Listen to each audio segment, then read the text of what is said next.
चाषी को नुआखाई भेटी देवे सरकार। आज चाषी को मिल सीएम किसान टंका। आज चाषी अकाउंट को आसब 2000 टंका। राज्यर प्राय 51 लाख क्षुद्र और नाममात्र चाषी यह द्वारा उपकृत हेबे। एक स्वतंत्र कार्यक्रम में अर्थ प्रदान करेंगे मुख्यमंत्री मोहन चरण माझी। आज चाषी को नुआखाई भेटी देवे राज्य सरकार और से क्रम में सीएम किसान टंकार आज गोटे किस्ती प्रदान कर चाषी मान।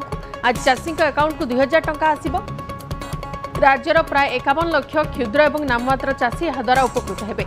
गोटे स्वतंत्र कार्यक्रम में अर्थ प्रदान करेंगे मुख्यमंत्री। जो भाव में सीएम किसान योजनार किस्ती अर्थ आज प्रदान कर चाषी अकाउंट को 2000 टंका आसब एवं जहाद्वारा चाषी आर्थिक भाव में आउ टे सचल हो पारे कि चाष कार्य से विनियोग करेंगे।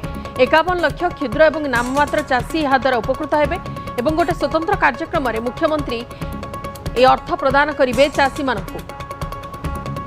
चाषी को मिल सीएम किसान टंका। एक क्रम में 2000 टंका दिज्व चाषी अकाउंट को आसब 2000 टंका एवं चाषी माने आर्थिक दृष्टि टिके स्वावलंबी हो पारे कहीं वर्तमान चाष किसी अंचल में बन्या पानी घेर अच्छी चाषी माने क्षतिग्रस्त होती तो अन्य